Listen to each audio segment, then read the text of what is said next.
तर मी अर्थ सांगत होतो. लघु सिद्धांत कौमुदी या ग्रंथाविषयी जरा माहिती देत आहोत. तर लघु सिद्धांत कौमुदी म्हणजे काय? सिद्धांत कौमुदीचं एक स्मॉल व्हर्शन म्हणजे लघु सिद्धांत कौमुदी.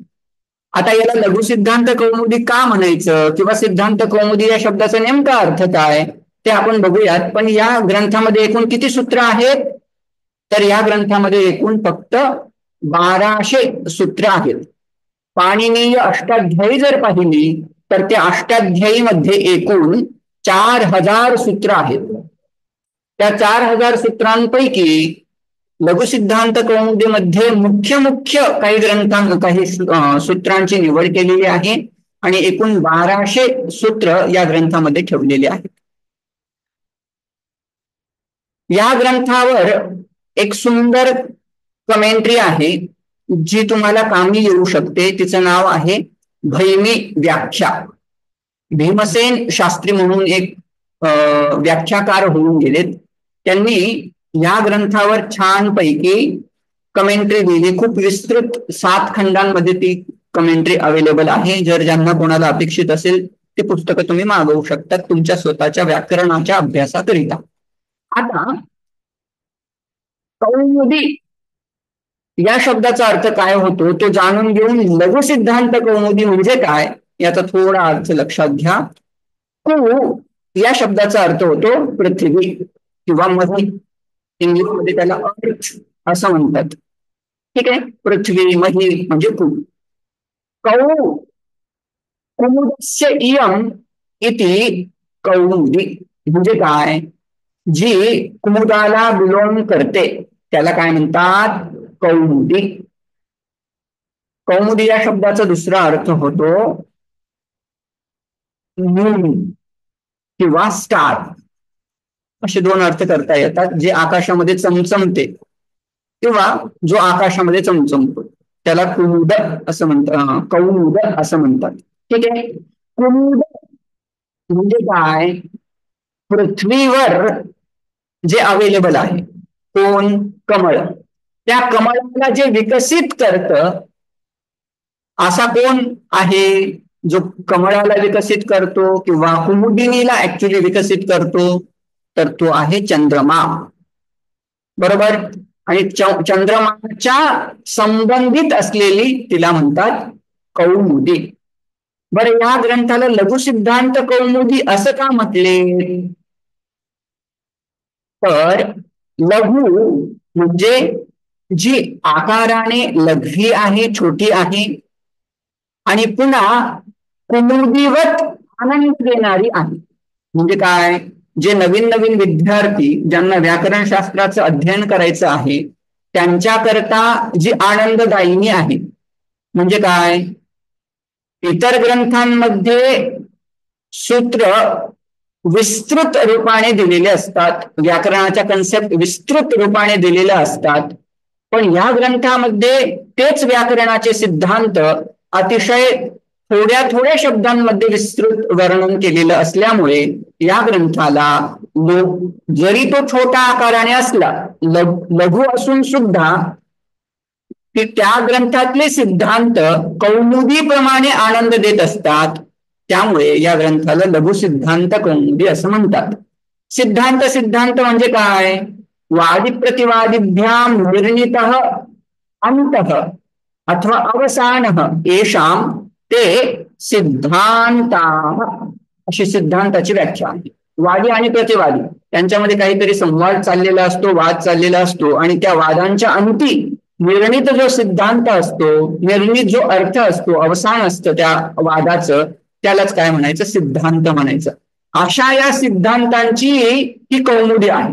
सिद्धांतानां कौमुदी इव कौमुदी इति सिद्धांत कौमुदी. आणि जे आकाराने लघु असून कौमुदीप्रमाणे आनंदित करत असते म्हणून त्याला काय म्हणायचं? लघु सिद्धांत कौमुदी म्हणायचं. आता यामध्ये त्यांनी सुरुवातीला अर्थ संज्ञा प्रकरण असं लिहिल्यानंतर काही सूत्र दिले. ते सूत्र एकदा वाचूयात.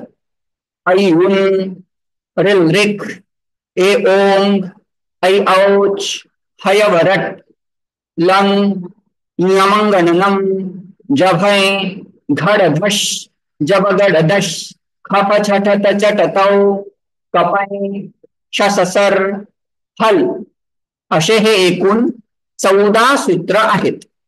हे सूत्र तुम्ही सगळ्यांनी पाठ करून टाकायचे आणि परीक्षेसाठी तुम्हाला उपयोगी ठरतील. आता याचं एक एक पदाचे व्याख्यान आपण या ठिकाणी करणार आहोत.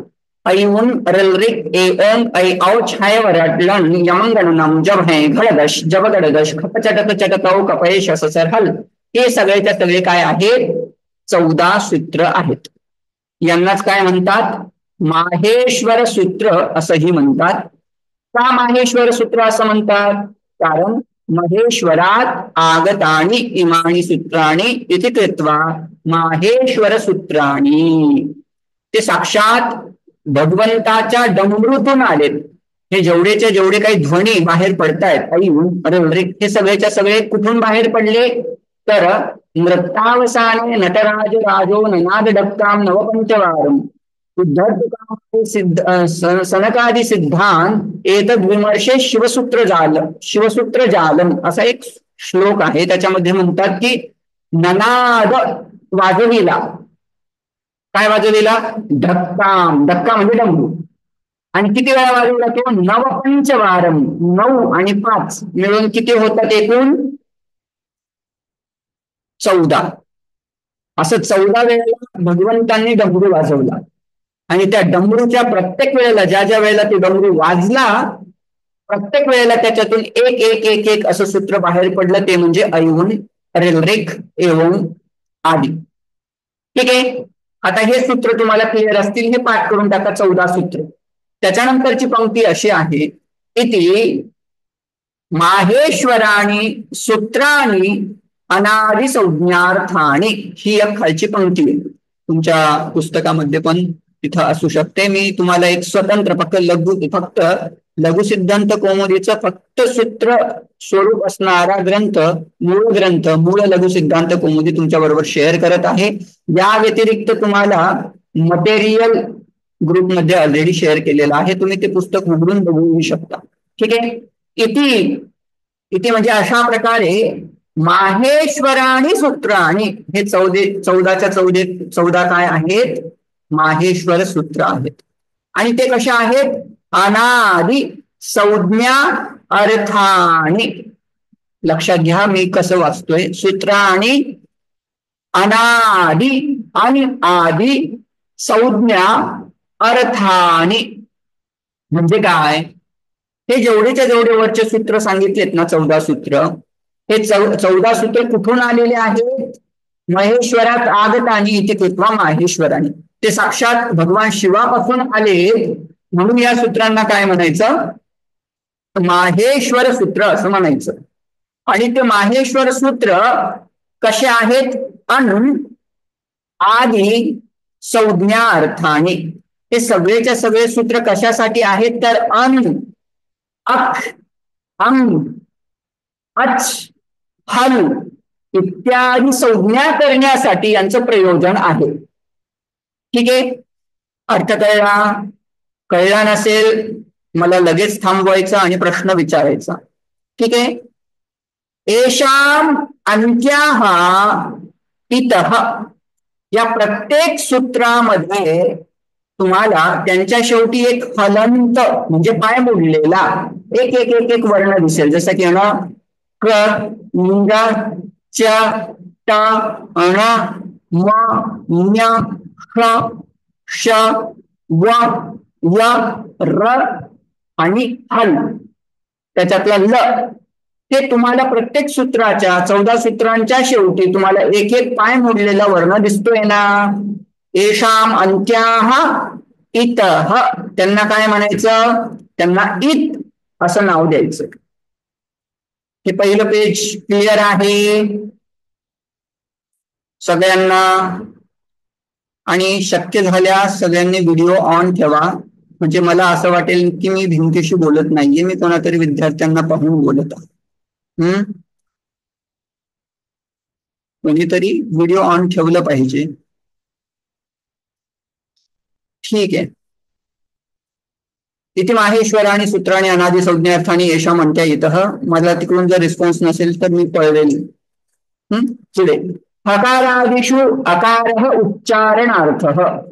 आता या सूत्रांमध्ये पासून तर या शेवटच्या ह पर्यंत काही व्यंजन दिलेत आणि ते व्यंजन लिहित असताना आपण नेहमी कसं लिहितो, पाय मोडलेले व्यंजन लिहायचे असतात कारण ते स्वरांशिवाय असतात. स्वर फक्त त्यांना उच्चारणासाठी तिथे लिहिलेले असतात. तर त्यांच्या प्रत्येक व्यंजनामध्ये त्यांनी मिळून त्यांनी पूर्ण वर्ण लिहिलेले, जसा की ह पूर्ण आहे, यकार पूर्ण आहे, वकार पूर्ण आहे, रकार पूर्ण आहे आणि फक्त शेवटचं त्यांनी पाय मोडलेला दिला. तर असं आहे की तुम्ही हकार पासून तर शेवटच्या हालमध्ये येईपर्यंत काही वर्ण आम्हाला असे दिसत आहेत ज्यांच्यामध्ये तुम्ही अ ठेवलेला आहे. त्या अकाराचं प्रयोजन काय आहे? तर म्हणतात हकारादिषु, ह पासून तर हळू त्या सूत्रापर्यंतच्या हकारापर्यंत जिथं जिथं तुम्हाला अ दिसत आहे ना, त्या अकाराचे प्रयोजन काय आहे? उच्चारणार्थ. तर या 14 सूत्रांपैकी 5व्या सूत्रापासून तर 14व्या सूत्रापर्यंत येणारे जे काही व्यंजन आहेत, ह, य, व, र, ल, यमंगण, न, जभ, धड, द, यांच्यामध्ये तुम्हाला अ दिसतोय. त्या आकाराचं काय प्रयोजन आहे? तर म्हणतात त्यांचं प्रयोजन काय नाही, त्या आकाराचं प्रयोजन फक्त त्या वर्णांचं, त्या व्यंजनांचं उच्चारण करता यावं ह्या उद्देशाने तिथं आकार ठेवलेला आहे. पुढच्या याच्यामध्ये इथं एक 5-6 नंबरचं एक सूत्र दिसत आहे, लन. याच्यामध्ये लकारामध्ये जो अ आहे ना, त्याचं केवळ उच्चारण असं प्रयोजन नाही, तर म्हणतात लन मध्ये तू इत संज्ञकः. या लकारामध्ये येणारा जो अ आहे ना, तो उच्चारणासाठी तर आहेच, पण त्या आकाराची इत संज्ञा सुद्धा होते. असं त्यांनी थोडस एक्स्ट्रा माहिती, एक्स्ट्रा इन्फॉर्मेशन तुम्हाला देऊन ठेवलेली आहे, ज्याचं प्रयोजन तुम्हाला नंतर पुढे शिकत असताना कळेलच. ठीक आहे. तर तुम्हाला मी ही पंक्ती क्लिअर केली. हकारापासून म्हणजे हयवरट इतकीपासून सुरुवात करून तर हल हे इथपर्यंत ज्या ज्या वर्णामध्ये आकार आहे, तो आकाराचं प्रयोजन काय आहे? उच्चारणार्थ. उच्चारणासाठी तो आकार त्यांच्यामध्ये ठेवलेला आहे. पण ल मध्ये, लन या सूत्रामध्ये, लन या सूत्रामध्ये जो अ दिसत आहे ल मध्ये, त्याचे 2 प्रयोजन आहेत. एक तर त्याची इत संज्ञा होते आणि दुसरं म्हणजे त्याच्याद्वारे ल या वर्णाचा उच्चार पण करता येतो. एक तर उच्चारणार्थ त्याचं पहिलं प्रयोजन, दुसरं त्याची इत संज्ञा होते. ठीक आहे. आता या संज्ञा प्रकरणातलं पहिलं सूत्र तुम्हाला अभ्यासासाठी आहे हलन्त्यम हे सूत्र. या सूत्राचा अर्थ काय? तर म्हणतात उपदेशे अंत्यम हल इत स्यात्. बरोबर. उपदेश अवस्थेमध्ये येणारा जो अंतिम हल त्याला काय म्हणतात? इत असं म्हणतात. आता तुम्हाला प्रश्न पडेल, उपदेश म्हणजे काय, हल म्हणजे काय, इत म्हणजे काय? सगळे प्रश्न तुम्हाला आले पाहिजेत आणि तुम्ही विचारलं पाहिजे. जर तुम्हाला पूर्वीच ठाऊकच असेल तर तुम्ही काही विचारणार नाहीत ऑब्विसली. आणि जर मी सांगून, अर्थ सांगून जर तुम्हाला स्पष्टता नसेल तर माझी अपेक्षा अशी राहील की तुम्ही विचारावं. आणि तुम्ही जर विचारत नसाल तर मी त्या वाक्याचा अर्थ सांगून पुढच्या ओळीकडे धाव घेणार. त्याच्यामुळे सगळी रिस्पॉन्सिबिलिटीज तुमचीच आहे. आता त्या पद्धतीने तुम्हाला जसं लेक्चर ऐकायचं तसं तुम्ही ऐकू शकता. अगदी कथेसारखं पण ऐकू शकता आणि प्रश्न असतील तर जरा आनंददायी गोष्ट असेल. हल अंत्यम असं सूत्र आहे. त्या सूत्राचा अर्थ करताना वरदराजाचार्यांनी एक वृत्ती त्या ठिकाणी ठेवलेली आहे, उपदेशे अंत्यम हल इत स्यात्. ठीक आहे. आता त्यांनी अर्थ सांगितला की काय, हे जे सूत्र आहे ना, हे सूत्र काय करत असतं? काही वर्णांची इत संज्ञा करत असतं, एक नवीन नाव देत असतं. जसं की अविनाश असं माझं नाव आहे, त्याप्रमाणे हे जे सूत्र आहे ना, हे एक नवीन नाव क्रिएट करतं. त्याचं नाव आहे इत. कोणाला इत म्हणायचं? कोणाची इच संज्ञा होते? तर उत्तर देतात उपदेशे. उपदेश अवस्थेमधील अंत्य म्हणजे शेवटी विद्यमान जो हल वर्ण त्याची काय होते? इच संज्ञा होते. आता हल हा शब्द ज्या ज्या वेळेला या ग्रंथामध्ये येईल त्यावेळेला हल या शब्दाचा अर्थ करायचा व्यंजन, आणि ज्या ज्या वेळेला अच असा शब्द येईल त्या अच शब्दाचा अर्थ करायचा स्वर. कशावरून? कारण सूत्रांमध्ये जर तुम्ही गणना केली ओ रेल रे ए ओ आणि ऐ औ आणि शेवटी च आहे, तर अच असं म्हटलं की अच या बदल्याने म्हणल्याने तुम्हाला सगळेच्या सगळे स्वर याच्यामध्ये इन्क्लूड करायचे असतात. अच म्हटलं की सगळ्याच्या सगळे स्वर.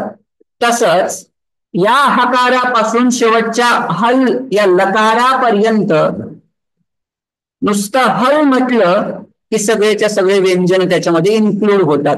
हय वर ल यमंगणन जभ घड ध जब गड द खप छट त चट तौ कप शश आणि ह असं या हकारापासून पाचव्या सूत्रातल्या हकारापासून तर लकारापर्यंत हल नुसतं एवढं संक्षेपाने म्हटल्यानंतर त्यामध्ये सगळेचे सगळे काय येतात?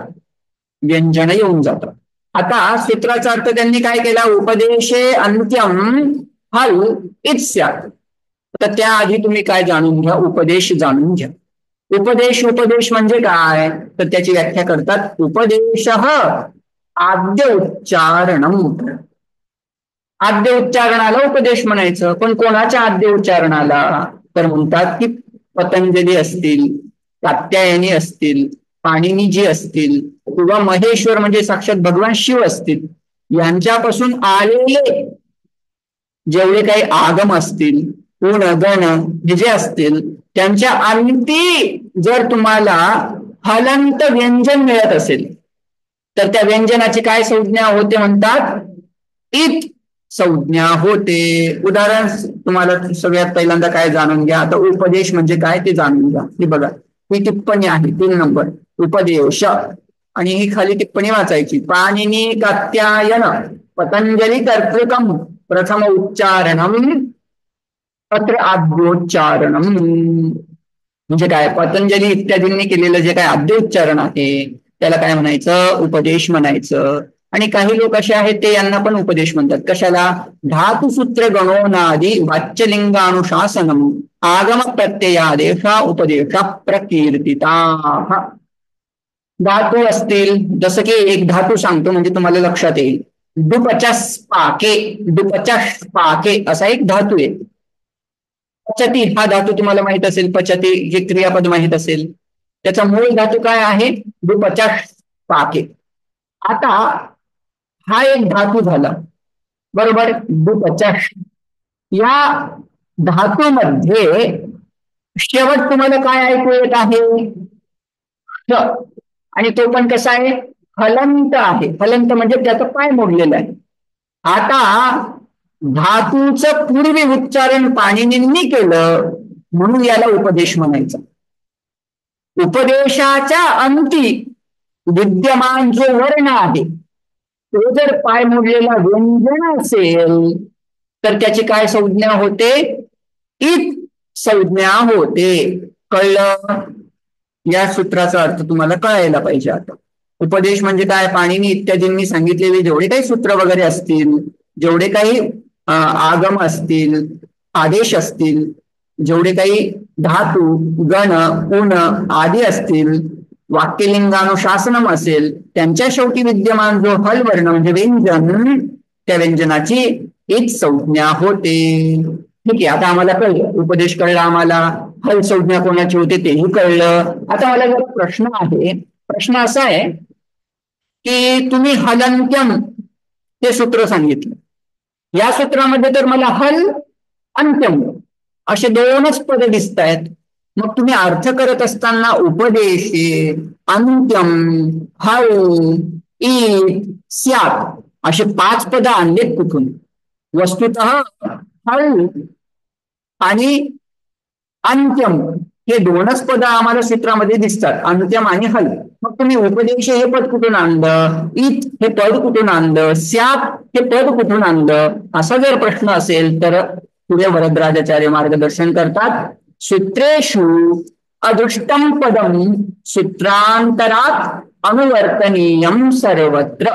म्हणजे काय, सूत्रांमध्ये जे अदृष्ट पद असतात, जे दिसत नाहीयेत, सूत्रामध्ये तर दिसत नाहीत, मग आणायचे कुठून, सूत्रांतरात अनुवर्तनीयम.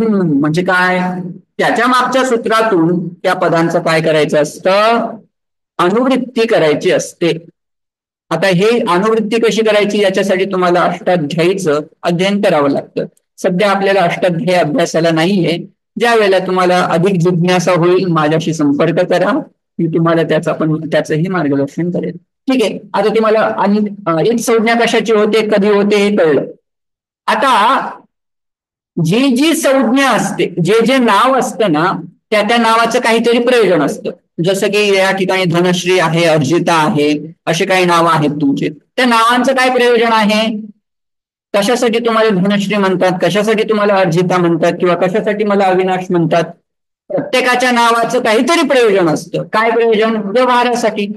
जर नावच नसेल तर तुम्ही व्यवहार करू शकत नाही, बरोबर.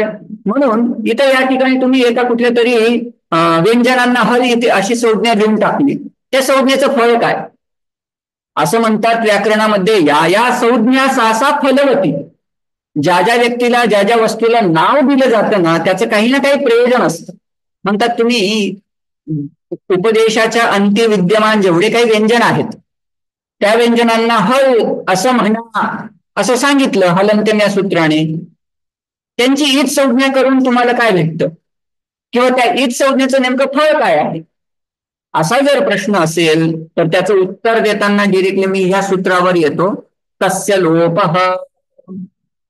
तस्य लोप म्हणजे कोणाचा लोप होतो, म्हणतात तुम्ही उपदेशाच्या अंत्य विद्यमान जे काही हलवर्ण तुम्हाला दिसलेत, त्यांची तुम्ही ईद संज्ञा केली की नाही हलंत्यम या सूत्राने केली.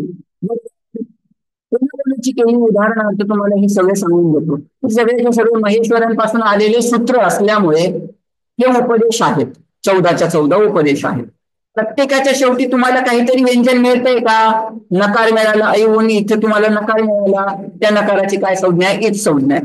रिक्त या ठिकाणी ककार हलंत्य मिळाला, तो पण उपदेश आहे, कारण तो महेश्वरापासून आलेला आहे, म्हणून त्याला उपदेश आहे. उपदेशाच्या अंती विद्यमान वर्ण कुठला आहे, क, म्हणून त्या क वर्णाची सुद्धा आम्ही काय करून टाकली, ईद संज्ञा करून टाकली. ए ओंग याच्यामुळे धंग या वर्णाची ईद संज्ञा केली. आई औच याच्यामध्ये आलेला चकार, त्याची पण ईद संज्ञा केली. हयवर्ण, अशा प्रत्येकाच्या शेवटी विद्यमान जो व्यंजन, त्या व्यंजनाची आम्ही ईद संज्ञा केली. त्यांचं प्रयोजन काय ईद संज्ञेचं, म्हणतात तस्य लोप. ज्यांची ईद संज्ञा केली त्या सगळ्यांचा काय होतो, लोप होतो. पण हा लोप म्हणजे नेमकं काय, तर त्याच्यासाठी वरचं सूत्र तुम्हाला बघायचंय. अदर्शनम लोप. अदर्शनम लोप. लोप होणे म्हणजे नष्ट होणे नव्हे. लोप या शब्दाचा अर्थ काय, या ठिकाणी व्याकरणामध्ये लोप या शब्दाचा अर्थ होतो अदर्शनम, त्यांचं दर्शन न होणं. ते भले लिहिलेले असतील पण त्यांचं उच्चारण होत नाही. त्याच्यासाठी अर्थ करतायत प्रसक्तस्य. प्रसक्त या शब्दाचा अर्थ होते विद्यमान. विद्यमानस्य वर्णस्य अदर्शनम लोपसंज्ञम स्यात्. विद्यमान असून त्यांचं जर उच्चारण होत नसेल तर त्याला काय म्हणायचं, त्यालाच लोप म्हणायचं. तर आपण काय केलं आतापर्यंत, हलंतम या सूत्राने ईद संज्ञा केली. ईद संज्ञा केल्यानंतर आपण काय केलं, त्यांचा लोप केला. पण लोप म्हणजे काय, तर आदर्शनम लोप या सूत्राने लोप या शब्दाला समजून घेतलं. आता ठीक आहे, एवढ्या सगळ्या पंक्ती क्लिअर आहेत. प्रसक्तस्य दर्शनम लोप संज्ञा तस्य लोप तस्य इतः. इतः म्हणजे ईद संज्ञक वर्णाचा लोप होतो, एवढं क्लिअर आहे. पुढचं महत्वाचं सूत्र सांगणार आहे, हो नाही बोलत जा. हा, तुमचा आवाज असा स्पष्ट येत नाहीये. ठीक आहे. पुढची पुढची पंक्ती अशी आहे, नादयो नाद्यरथाः न आदयः अन आदि अर्थाः. या ठिकाणी त्यांनी तुम्हाला ऐऊन रेवरेक असे 14 सूत्र सांगितलेत आणि प्रत्येकाच्या शेवटी तुम्हाला काय मिळत आहे, एक एक कुठला तरी हलंत्य वर्ण मिळत आहे. ठीक आहे. त्याचा जर तुम्हाला लोपच करायचा आहे, त्याचं जर आदर्शनच होणार आहे पुढे चालून, मग ते तुम्ही सूत्रांमध्ये ऍड कशासाठी केले? नुसतं असं म्हणा ना, ऐ ओ अरे रे ए ओ ऐ औ असं म्हणा. तुम्हाला ते हलंत्य वर्ण ठेवण्याची कायच गरज जर त्यांचा लोपच करायचा असेल. असा जर प्रश्न असेल तर ते म्हणतात की त्यांना हलंत ठेवून काहीतरी त्यांचं प्रयोजन आहे. जसं की एखाद्या वेळेला रत्नागिरीतून गाडी निघाली, ती गाडी निघाल्यानंतर मध्यंतरी जर चिपळूण असं स्टेशन नसेल, त्याच्या पुढे अजून बाकीचे स्टेशन नसतील, तर व्यक्तीला सांगता येत नाही की मला कुठून कुठपर्यंत जायचंय. ज्या वेळेला तो सांगतो की अरे बाबा मला चिपळूणला उतरायचंय, त्यावेळेला टीसी त्याला चिपळूणलाच उतरवेल. बरोबर ना? त्याप्रमाणे ज्या वेळेला गाडी सुरू होते, आई ऊन अरे रेक ए ओम ऐ औच, ही सुद्धा एक रेल्वे ट्रॅक आहे आणि ते प्रत्येकाच्या शेवटी न क च हे सुद्धा एक स्टेशन प्रमाणे काम करतं. ज्या वेळेला तुम्ही कोणीतरी विचारलं अन मला सांगा, त्यावेळेला तुमची गाडी कुठे थांबते? ऐ उ न, त्या ठिकाणी तुमची गाडी थांबायला पाहिजे. ज्यावेळेला कोणीतरी प्रत्याहार म्हणतो अच, अच मला अच वर्णामध्ये अच प्रत्याहारामध्ये कुठले वर्ण येतात, किती स्टेशन येतात, असं जर कोणी विचारलं तर तुम्हाला सांगायचं असतं ऐ उन रेल रेक ए ओम ऐ औच. त्या चकारावर तुम्हाला पॉज घ्यायचा असतो किंवा त्या ठिकाणी तुम्हाला थांबायचं असतं. त्याचं प्रयोजन काय सिद्ध होतं? त्या हलंत्य वर्णापासून तुम्हाला वेगवेगळ्या प्रत्याहारांची निर्मिती करता येते. प्रत्याहार म्हणजे काय? प्रत्याहार म्हणजे संक्षिप्त फॉर्म. जसं की पुढे चालून पाणिनीजी या सगळ्यांचा उपयोग सूत्रांमध्ये करणार आहेत आणि सूत्र कसं असायला पाहिजे? अल्पाक्षरम असंदिग्धम वगैरे वगैरे. तर त्याच्यासाठी कमीत कमी शब्दात अधिक अधिक अर्थ सांगायचा असतो सूत्रकाराने आणि ते सूत्रत्व अल्प असावं या उद्देशाने मोठ्या मोठ्या नावांना ते संक्षिप्त करत असतात. जसं की अ आ इ ई उ उ रे रे ए ऐ ओ औ एवढे स्वर जर त्यांना मेन्शन करायचे असतील तर किती वर्ण त्यांना बोलावे लागतील? अ आ इ ई उ उ रे रू ए ऐ ओ औ असे कितीतरी त्यांना 12, 13, 14 वर्ण त्यांना बोलावे लागतात. त्याऐवजी पाणिनीजी काय करणार आहेत? प्रत्याहारांची निर्मिती करणार आहे. म्हणजे काय करणार? या सगळ्यांना एक छोटासा वर्ण देतील, एक छोटासा नवीन शब्द देतील. जसं की पाणिनीजी काय करणार? अच असं म्हणतील. मग तुम्ही अच ज्या वेळेला ते सूत्रामध्ये वापरतात त्यावेळेला त्याचा अर्थ कसा करायचा? अ इ उ रे रे ए ओ ऐ औ आणि चकारावर तुमची गाडी थांबते. म्हणजे अ पासून तर च पर्यंत जेवढेचे जेवढे वर्ण येतात त्यांना काय म्हणायचं?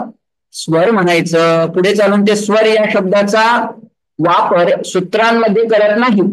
ते काय म्हणतात? इकोयनची अची अच अशा शब्दाचा प्रयोग तुम्हाला दिसेल. पुढे चालून ते हल अशा शब्दाचा प्रयोग करतील. ज्यावेळेला ते हल असा शब्द वापरतात त्यावेळेला तुम्हाला काय समजून घ्यायचंय? हकारापासून गाडी स्टार्ट करायची आणि जोपर्यंत लकार येत नाही पाय मोडलेला तोपर्यंत तुमची गाडी चालत राहिली पाहिजे. ह य व र ल यमंगण इथं पण थांबायचं नाही कारण हा पूर्ण लकार आहे. हलंत्य लकारापर्यंतच थांबायचं. यमंगण न जभ घड जब गड ख फ चट चट कप शश आणि ह अशी प्रत्याहारांची निर्मिती करण्यासाठी तुम्हाला त्या न क ग च इत्यादी वर्णांची आवश्यकता असते. ते पुढे चालून पुढच्या सूत्रात सांगतील. आता प्रश्न असेल तर पुन्हा ह्याच लिंकने तुम्ही एकदा जॉईन व्हा. आता सध्या प्रश्न पुढच्या क्लासमध्ये पुढच्या याच्यात घेऊया आणि उद्या पुन्हा याच वेळेला, परवा पुन्हा याच वेळेला आपण भेटू शकतो. या ठिकाणी रेकॉर्डिंग थांबू शकते आणि मी प्रश्न घेतो पुढे. लिंक तीच असेल पुढं. लगेच नाही. याच लिंकने जर प्रश्न अवशिष्ट असतील तर जॉईन व्हा. आता विचारा, प्रश्न विचारा. तर मला हे विचारायचं होतं की जेव्हा आपण फल प्रत्याहार म्हणतो त्यावेळेला आपण पयवर सुरू करतो, तर ते जेव्हा आपण बोलतो, आवाज येतोय का? कमी येतोय जी. एक एक मिनिट.